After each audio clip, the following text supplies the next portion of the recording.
বিকেলটা অদ্ভুত শান্ত। আকাশে সূর্য তখন হেলে পড়েছে, আলো যেন মোলায়েম হয়ে এসেছে।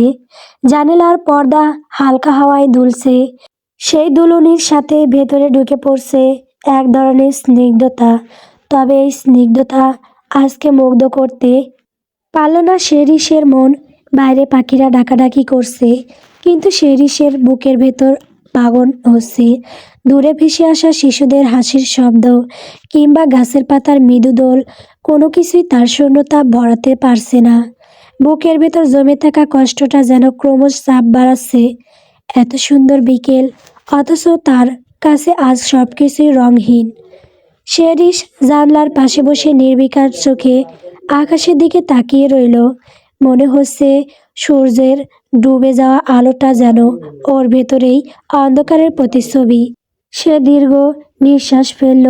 বাইরে সবার জীবন কত সহজভাবে চলছে, অথচ ভেতরে ভেতরে তার নিজের জীবন যেন টুকরো টুকরো হয়ে যাচ্ছে। শেরিস শেরিস ফুপুর ডাকে জানালা থেকে দৃষ্টি সরায়। শেরিস চোখ দুটো তখনও ভিজে, মুখের কোণে এক ধরনের অসহায়ত্ব লেগে আছে। সে ছলছল চোখে তাকায় রুমানা সিদ্দিকীর দিকে, কিন্তু তার যে করুণ দৃষ্টি সম্পূর্ণ অপেক্ষা করল রুমানা সিদ্দিকী। তার মুখ শক্ত, আর কোনো দিকে দৃষ্টি না দিয়ে সে সোজা হেঁটে গেল আলমারির দিকে। খুঁজে খুঁজে টুকটুকে লাল রঙের শাড়িটা বের করে হাতে নিল, খুঁটিয়ে খুঁটিয়ে দেখল। তারপর কোনো কথা ব্যয় না করে শেরিসের হাতে শাড়িটা তুলে দিল। জোর গলায় বলল, নাটক না করে শাড়িটা পরে নাও। তোমার বাবার কানে এইসব কথা গেলে ফল কেমন হবে তা তো আর অজানা নয়। গলার স্বরে কোনো নমতা নেই, কেবল হুঁশিয়ারি সুর। ফুফুর কথায় শেরিস মাথা নিচু করে ফেলল। টপ টপ করে চোখ দিয়ে অশ্রু বের হতে লাগলো।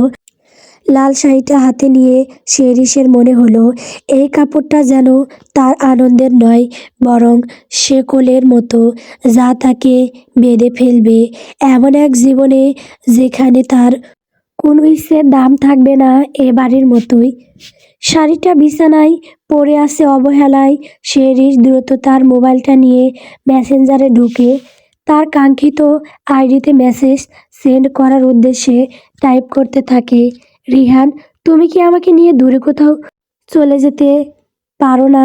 মেসেজ সেন্ড করার সাথে সাথেই রিপ্লাই আসে, কি বলছো শেরিস? তুমিও জানো এটা সম্ভব নয়। এখন পর্যন্ত এইচএসসি পরীক্ষায় দেইনি। তোমাকে নিয়ে কোথায় থাকবো, কি করে সব খরচ বহন করব? তার কথায় শেহরিসের চোখ আবারও ভরে ওঠে। কাঁপা কাঁপা হাতে ফের টাইপ করতে থাকে, আমি কি করব এখন? আজ তারা আসবে আমাদের বাসায়, এমনকি আজকেই আকদ হয়ে যেতে পারে। তোমাকে তো বলেছিলাম তোমার বাবাকে বলো তুমি এখন বিয়ে করবে না। তোমার কি মনে হয় আমি বলিনি? তার সিদ্ধান্তে দ্বিমত পোষণ করেছিলাম দেখে তার খুব ইগো হার্ট হয়েছিল, যার ফলস্বরূপ পুরো একদিন আমাকে না খেয়ে রুমে বন্দি থাকতে হয়েছে। আমার ফোনও তো নিয়ে গিয়েছিল। সন্ধি লুকিয়ে আমাকে ফোনটা এনে দিয়েছে।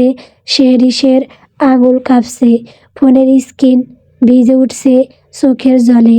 শব্দগুলো যেন ঠিকঠাক দেখা যাচ্ছে না, তবুও টাইপ করতে থাকলো। রিহান, আমার শ্বাস নিতে কষ্ট হচ্ছে, আমার জীবনটা যেন থেমে যাচ্ছে। আমি তোমাকে ছাড়া কাউকে নিজের স্বামীর রূপে মেনে নিতে পারবো না। প্লিজ নিয়ে যাও আমাকে। কিছুক্ষণ কোনো রিপ্লাই এলো না। সেকেন্ডগুলো যেন ঘন্টার মতো দীর্ঘ হয়ে যাচ্ছিল। অবশেষে রিপ্লাই ভেসে উঠল, তুমি শক্ত হও শেহরিস। এই মুহূর্তে আমার কিছু করার ক্ষমতা নেই বলে আমি কষ্ট পাচ্ছি, কিন্তু একটা কথা মনে রেখো, তুমি যদি লড়াই করো আমি তোমার পাশে থাকবো। হয়তো এখন না, কিন্তু সামনে কোনো একদিন আমি তোমাকে নিয়ে যাব। শেরিস মোবাইল শক্ত করে বুকে চেপে ধরল। তার বুকের ভেতর দগদগানি বেড়ে গেল। শাড়িটার দিকে তাকিয়ে রইল। নির্বিশেষে সে আবার লিখল, তুমি কি একটু সাহসী হতে পারো না রিহান? তুমি যদিও আজকেই আমাকে নিয়ে না যাও তাহলে হয়তো আর কোনোদিনও পারবে না। সম্ভব না এটা। ওপাশ থেকে আবার এলো মেসেজ, আমাকে ক্ষমা করে দাও শেহরিশ। শেহরিশের নিঃশ্বাস যেন থেমে গেল। ফোনের স্ক্রিনে ভেসে ওঠা 5টা শব্দ তাকে ভিতর থেকে ভেঙে চুরমার করে দিল। তার চোখের কোণে জমে থাকা অশ্রু এবার বাদ মারল না। কাঁপতে কাঁপতে ফোনটা বিছানায় ছুঁড়ে দিল। বুকের ভেতর যেন কেউ ধারালো ছুরি চালালো। বাইরে থেকে গম গম শব্দ ভেসে আসছে, আত্মীয় স্বজনের কণ্ঠস্বর, হাসি ঠাট্টা, সাজসজ্জার ব্যস্ততা চারদিকে। কিন্তু ভেতরে শেরিসের দুনিয়া ভেঙে পড়ছে স্তব্ধতায়। মনের গভীরে একটা প্রশ্ন তীব্রভাবে আঘাত করল। রিহান যদি সত্যি তাকে ভালোবাসতো তবে কি সে আজ এভাবে হাত গুটিয়ে নিত? সন্ধি দরজার ফাঁক দিয়ে উকি দিল, মুখে ভয়ার্ত দৃষ্টি। ফিসফিস করে বলল, আপা, ওরা চলে এসেছে। শেরি চোখ মুছল, ফোনের স্ক্রিনে তাকিয়ে দীর্ঘশ্বাস ফেলল। ফোনটা বালিশের নিচে গুজে রেখে শাড়িটার দিকে এক দৃষ্টিতে তাকিয়ে রইল। তার ভেতরে ভয়, হতাশা আর এক অদ্ভুত দৃঢ়তার লড়াই চলতে থাকলো। শেরি হাত বাড়ালেও শাড়িটা তুলে নিল না। আঙ্গুলের ডগায় হালকা ছোঁয়া দিয়েই থেমে গেল। বুকের ভেতর জমে থাকা কান্নাটা গলার কাছে এসে আটকে রইল।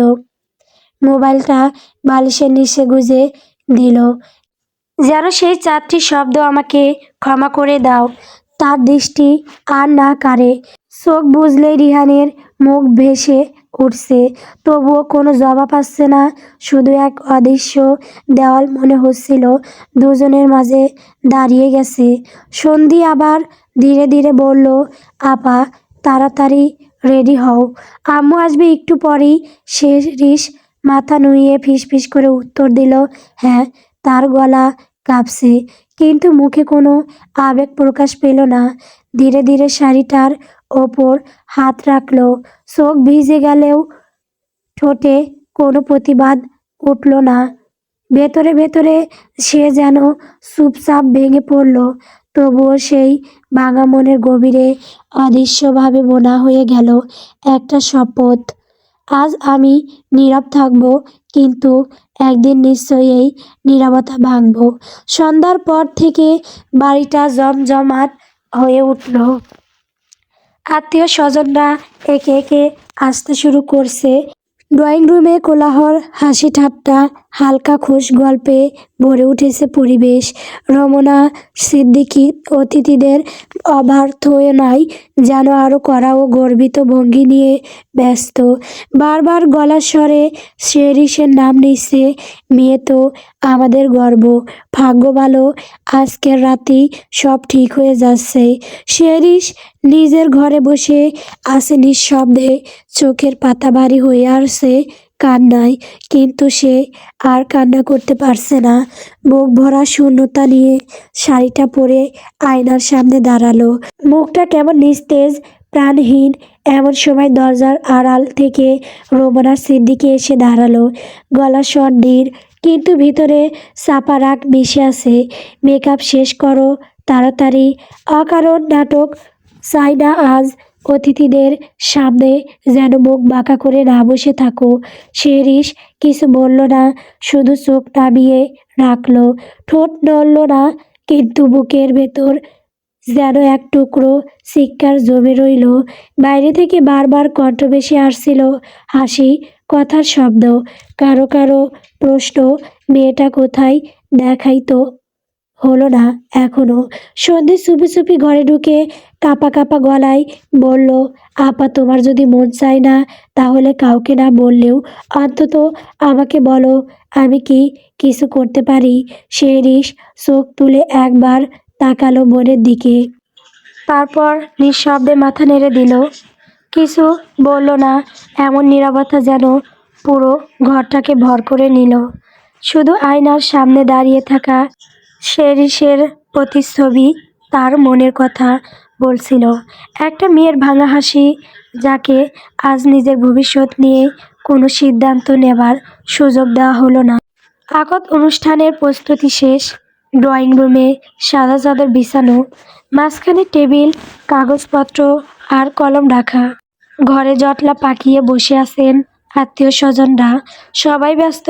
কেউ মিষ্টির ট্রে ঘোরাচ্ছে, কেউ বা কৌতূহলী চোখে তাকাচ্ছে ঘরের ভেতর দিকে। কনে আসবে কখন? কাজী কাগজপত্রের দিকে নজর বুলিয়ে বললেন, কনেকে ডেকে আনুন। সন্ধি এসে শেহরিসের হাত ধরল। হাত দুটো বরফের মতো ঠান্ডা, চোখে কোনো আলো নেই। নিঃশব্দে মাথা নিচু করে সে এগিয়ে এলো। শাড়ি পার ঘষে ঘষে হাঁটার শব্দ যেন পুরো ঘরে প্রতিধ্বনিত হচ্ছিল। ড্রয়িং রুমের মাঝখানে বসতেই হঠাৎ সবাই যেন চুপ হয়ে গেল। রুমানা সিদ্দিকীর চোখে তৃপ্তির ঝলক। মেয়ে অবশেষে বসেছে, সব পরিকল্পনা সফল হচ্ছে। কাজী প্রশ্ন করলেন, নিয়মমাফিক আপনার সম্মতিতে এই আকদ সম্পূর্ণ হচ্ছে তো? শেহরিসের ঠোঁট শুকনো, বুকের ভিতর ধুকপুক করছে, যেন কিছু বলতে চায়, কিন্তু গলা দিয়ে শব্দ বেরোচ্ছে না। আশেপাশে তাকাতেই রুমানা সিদ্দিকীর কড়া চোখ, বাবার দৃঢ় চাহনি আর চারপাশের অসংখ্য দৃষ্টি। তার ঠোঁট একবার কাঁপল, কিন্তু শব্দ হলো কেবল একটি, হ্যাঁ। শব্দটি এতটাই নিস্তেজ ছিল যে যেন জীবনের শেষ নিঃশ্বাস কাগজে সই হয়ে গেল। ঘরে মিষ্টির বাক্স ঘুরল, হাসির রোল উঠল, সবাই বলল, মাশাআল্লাহ, আলহামদুলিল্লাহ, হয়ে গেল। শুধু শেহরিস নীরবে বসে রইল। চোখের কোণ বেয়ে টুপ টুপ করে জল গড়িয়ে পড়ছিল। কেউ দেখল না, হয়তো কেউ দেখেও দেখল না, তবে একজোড়া তীক্ষ্ণ দৃষ্টি পুরোটা সময় শেহরিসের দিকেই চেয়েছিল। দৃষ্টিটা আর কারো নয়, বরং শেহরিসের স্বামী ইশফাক চৌধুরীর। তবে সেদিকে খেয়াল নেই শেহরিসের। তার বুকের ভেতর বারবার প্রতিধ্বনিত হচ্ছিল রিহানের শেষ মেসেজ, আমাকে ক্ষমা করে দাও শেহরিস। এ যেন সত্যি সব কিছুর ইতি টেনে দিল। রাত গভীর, শেহরিসের রুমে আলো মৃদু, ফুলের সুবাস ছড়াচ্ছে, ছোট ছোট মোমবাতি জ্বলছে। ঘরটি সাজানো হয়েছে বাসরের জন্য। তবে শেহরিস বসে আছে এক কোণে, নিঃশব্দে, চোখ ভিজে গেছে, ঠোঁট শুকনো, বুকের ভেতরে এক অদ্ভুত চাপ। সন্ধি আস্তে আস্তে ফুলের মালা টাঙ্গাচ্ছে, মোমবাতির আলো ঠিক করে দিচ্ছে। তার চোখ বারবার শেহরিসের দিকে চেয়ে থাকে, কিন্তু শেহরিস কোনো উত্তর দেয় না। হাতগুলো শাড়ি পাড় ধরে ভেতরের ভয় আর হতাশা লুকিয়ে রাখতে চেষ্টা করছে। ইশফাক চৌধুরী হঠাৎ রুমের দরজায় এসে দাঁড়ালো। সে চুপচাপ দাঁড়িয়ে এমন ভাব করলো যেন সে ঘরটা দেখছে, কিন্তু চোখ শুধু শেহরিসের দিকে। তার দৃষ্টিতে কোনো রাগ নেই, শুধু অদ্ভুত একটি নীরবতা আছে, যে নীরবতা শেহরিসের ভেতরের ভাঙা অনুভূতির সঙ্গে মিশে যাচ্ছে। শেহরিস অজান্তেই তাকালো, চোখে জল, কাপা ঠোঁট, শাড়ি ভাঁজে কেঁপে থাকা হাত। ইশফাক কিছু বলল না, শুধু শান্তভাবে দাঁড়িয়ে রইল ঘরের আলো আর ফুলের সৌন্দর্যের মধ্যে। শেহরিসের নিঃশব্দ বেদনা যেন আরও তীব্র হয়ে উঠল। প্রতিটি ঝলকানো মোমবাতি, প্রতিটি সুরভিত ফুলের গন্ধ তার মনে এক অদ্ভুত শূন্যতা তৈরি করছে। ভেতরের ভয়, বেদনা আর অজানা ভবিষ্যতের অস্থিরতা সব মিলিয়ে সে বসে আছে, একদম নীরব। আর ইশফাকের দৃষ্টি সেই নীরবতার উপর ধরে রেখেছে, যেন বুঝতে চাচ্ছে এই রাত কেবল সাজসজ্জার নয়, বরং দুই জীবনের অদৃশ্য লড়াইয়ের রাত। শাড়িটা খুলে ফেলো। ইশফাকের কথাটা শুনে শেহরিসের মাথার উপর যেন মুহূর্তেই অজানা শঙ্কা ভর করল। বুকের ভেতর ধক করে উঠল। সে মাথা নিচু করে শাড়ির আঁচলটা শক্ত করে খামচে ধরল। চোখ নামানো, শরীরটা কেমন জমে গেল ভয়ে। ইশফাক কয়েক সেকেন্ড চুপ করে থাকলো, তারপর তার চোখ স্থির রাখল শেহরিসের ঘাড়ে। খামের চিকচিকে ভাব আর শাড়ির ঘর্ষণে গলায় লালচে দাগ, যা স্পষ্ট অ্যালার্জির চিহ্ন। সে একটু এগিয়ে এসে গলার স্বর বদলে নরম করে বলল, গরমে ঘেমে গেছো, আর দেখছি শাড়ির কাপড়ে তোমার গলায় অ্যালার্জি উঠেছে। ভারী লাগলে খুলে অন্য কিছু পরে নাও। শিহরিশ ধীরে চোখ তুলল। ইসফাপের দৃষ্টিতে কোনো তাড়াহুড়ো নেই, নেই কোনো অস্বস্তিকর চাপ, আছে শুধু এক ধরনের নির্লিপ্ত যত্ন। শিহরিশ তখন বুঝতে পারল তার ভয়ের কারণটা ছিল নিজের মনের ভেতরের আতঙ্ক। ইসফাপের কথার ভেতরে কোনো অশুভ ইঙ্গিত নয়, তবুও বুকের ভেতর জমে থাকা কাঁপুনিটা সহজে নামল না। সে কাঁপুনি নিয়েই সামনে এগিয়ে গেল শিহরিশ। সন্ধ্যের দেওয়া কাপড়টা সোফায় পড়েছিল, যেটা চোখে পড়েও যেন পড়ল না। আলমারির দিকে হাত বাড়ালো, একটু ভেবে আবার না ভেবেই সেখান থেকে সাদামাটা একটা কুর্তি আর প্লাজো বের করলো। এই সাদামাটায় যেন তখন তার মনের প্রতিচ্ছবি, অর্থাৎ নির্বাক, ক্লান্ত আর সব চাওয়া পাওয়া থেকে ধীরে ধীরে সরে আসা এক মন। কাপড় দুটো হাতে নিয়ে সে এক মুহূর্ত থামল। বুকের ভেতরের কাঁপুনিটা তখনও থামেনি, শুধু সে শিখে নিচ্ছে কিভাবে সেটা গোপন করে সামনে এগোতে হয়। চারদিকের জাঁকজমক ধুয়ে গেছে রাতের গভীরতার সাথে সাথে। মোমবাতির আলো ম্লান, ফুলের গন্ধও ভারী হয়ে এসেছে। ওয়াশরুম থেকে বের হতেই শিহরিশ থমকে দাঁড়ালো। একজোড়া তীক্ষ্ণ দৃষ্টি সোজা তার দিকে ঘুরে নীরবতা ভেঙে ভেসে এলো। গম্ভীর ঠান্ডা গলা, বাসর রাতটা ওয়াশরুমেই কাটানোর প্ল্যান ছিল নাকি? অনেক দিন আগে থেকেই কথাগুলো যেন তীরের মতো এসে লাগলো। শিহরিশের বুকের ভেতর কাঁপুনি আবার জেগে উঠল। সেও কিছু বলল না, চোখ নামিয়ে নিল। ভেজা চুল থেকে পানির ফোঁটা মেঝেতে পড়ছে। ইসফাপ তাকিয়ে দেখল সেটা, তারপর ধীরে সোফার দিকে এগোলো। তার চলনে কোনো তাড়া নেই, কোনো অধিকার দেখানোর ভঙ্গিও না, শুধু সেই একই ঠান্ডা স্বর, যেটা কথার চেয়ে বেশি অনুভব ছড়ায়। চুল ভেজা রাখলে ঠান্ডা লাগবে। সে পাশের সোফা থেকে তোয়ালেটা তুলে নিল। এক পা দূরত্ব রেখে দাঁড়িয়ে নিজের হাতে তোয়ালেটা এগিয়ে দিল। শিহরিশ তোয়ালেটা নিতে গিয়ে তার আঙুলে হালকা কাঁপুনি টের পেল। সে মাথা নিচু করেই চুল মুছতে লাগলো। মোমবাতির আলোয় তার ছায়া দেওয়ালে কাঁপছিল, ঠিক তার ভেতরের মতোই। কিছুক্ষণ নীরবতা বয়ে চলল। সেই নীরবতা ভারী, অথচ চাপিয়ে দেওয়া নয়। ইসফাপ আবার বলল, এবার গলায় ব্যঙ্গ নেই, আছে একরকম ক্লান্ত সত্য। আমি জানি এই রাতটা তোমার জন্য সহজ না। শিহরিশের চোখের পাতা কেঁপে উঠল। সে কিছু বলতে চেয়েও বলল না, কথাগুলো গলায় আটকে রইল। কত কথা জমে আছে মনে। ইসফাপ সেটা বুঝল কি না বোঝা গেল না। সে শুধু জানলার দিকে তাকিয়ে বলল, আজ যদি কথা না বলতে চাও সমস্যা নেই। আমি চাই আমাদের সুন্দর একটা সংসার হোক, কিন্তু তোমার উপর কোনো চাপ থাকবে না।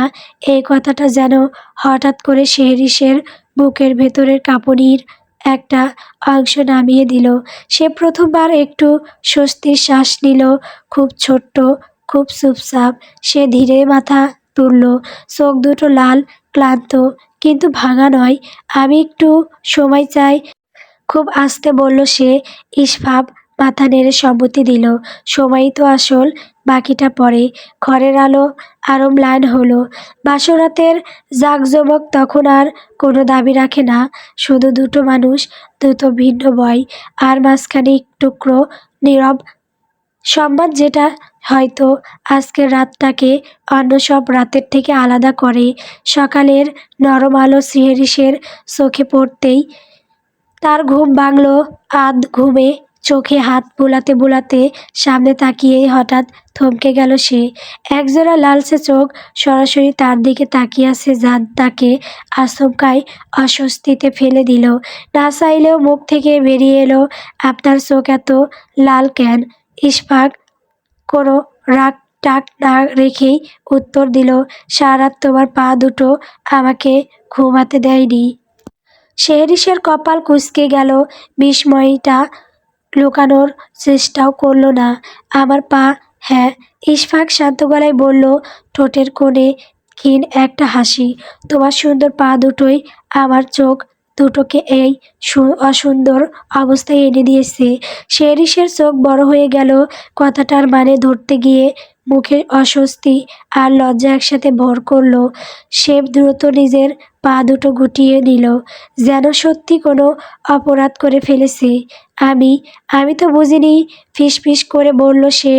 ইসফাপ হালকা করে হাসলো।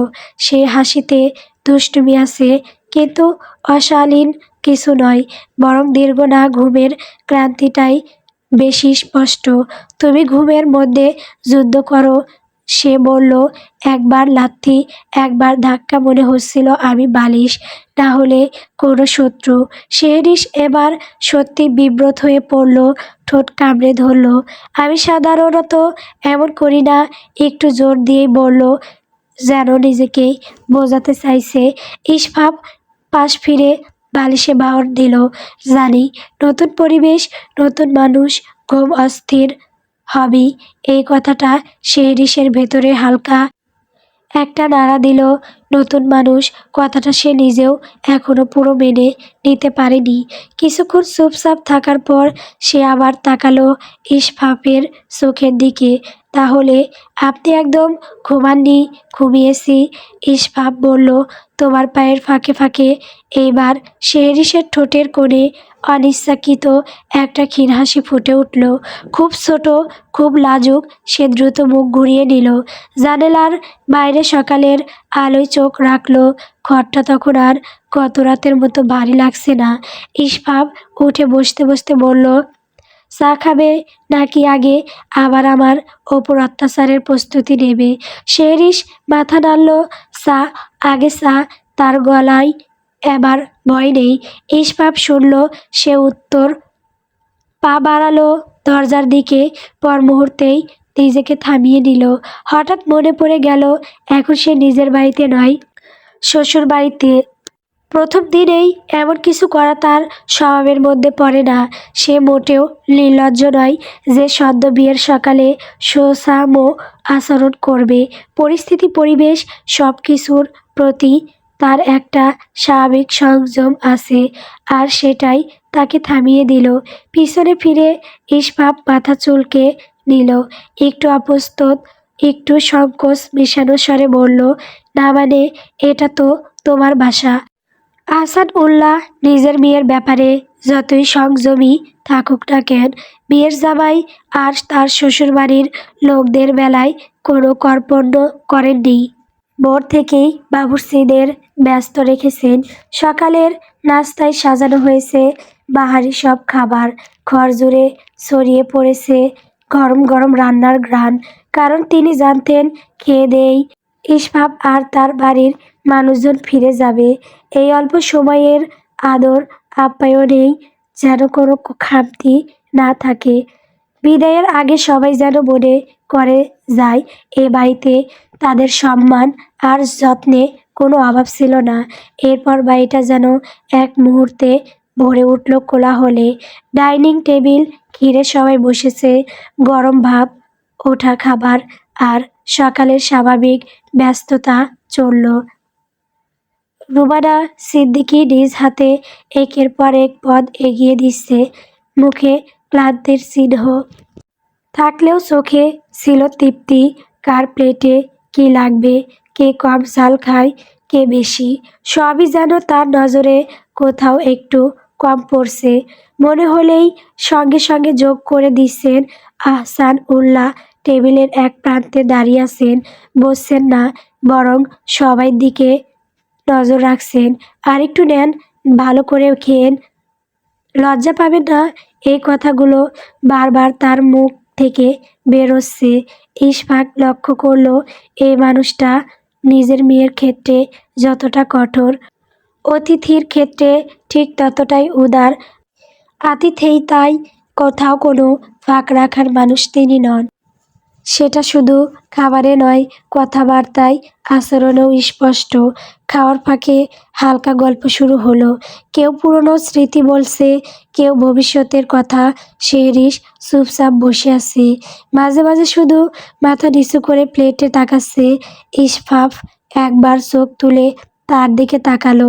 খাবার শেষের দিকে আহসান উল্লাহ যেন একটু স্বস্তির নিঃশ্বাস ফেললেন।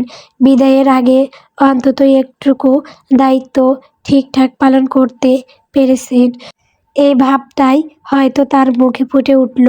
কারণ তার কাছে এই সকালের খাবারটা শুধু নাস্তা নয়, ছিল এক ধরনের বিদায় সম্মান। সম্পর্কের শুরুতে যতটা বলা যায় না, তার অনেকটাই যেন এই টেবিলেই নিঃশব্দে বলা হয়ে গেল। খাওয়া দাওয়া শেষ হতেই ইসফাপ রেডি হওয়ার জন্য শেহরিশের রুমে চলে এলো। শেহরিশও কিছুটা ধীর স্থির হয়ে তার পিছনে পা দিল। রুমে ঢুকে দরজার কাছে দাঁড়িয়ে সে মৃদু মিনমিন করে বলল, আমিও আপনাদের সঙ্গে যেতে চাই। ইসফাপ পাশ ফিরিয়ে তাকালো, স্বাভাবিক ও সংযত স্বরে বলল, কিন্তু তোমার বাবা তো বলেছেন অনুষ্ঠান শেষ করেই তোমাকে দেবেন। শেহরিশ মাথা নুইয়ে নিল, ওড়নার কোণ আঙুলে পেঁচাতে পেঁচাতে বলল, আমি আমি এখনই যেতে চাই, এখনই। ইসফাপ কয়েক সেকেন্ড ধরে শেহরিশের মুখের দিকে তাকালো। চোখে কোনো রাগ, কোনো তাড়া নেই, আছে শুধু নির্লিপ্ত যত্ন। তারপর এক মুহূর্ত থেমে কিছু না বলে ঘর থেকে বেরিয়ে গেল। ইসফাপের হঠাৎ বেরিয়ে যাওয়ার শেহরিশের বুকের ভেতরটা কেমন ফাঁকা হয়ে গেল। দরজার দিকে তাকিয়ে দাঁড়িয়ে রইল। ওড়নার কোণটা আরও শক্ত করে পেঁচিয়ে ধরল সে। চোখের ভেতর জমে থাকা অস্থিরতা আর অভিমান মিলেমিশে একাকার। এখনই যেতে চাই কথাটার ভেতরে যে কতটা ভয়, কতটা আশ্রয়ের আকুতি লুকিয়েছিল, সেটা কি সে বুঝল? গল্প নীরব বাঁধন। গল্পটি কেমন হয়েছে কমেন্ট করে বলবেন। আমার চ্যানেলে নতুন নতুন গল্প পেতে সবাই আমার চ্যানেলটিকে সাবস্ক্রাইব করবেন, পাশে থাকবেন। ধন্যবাদ।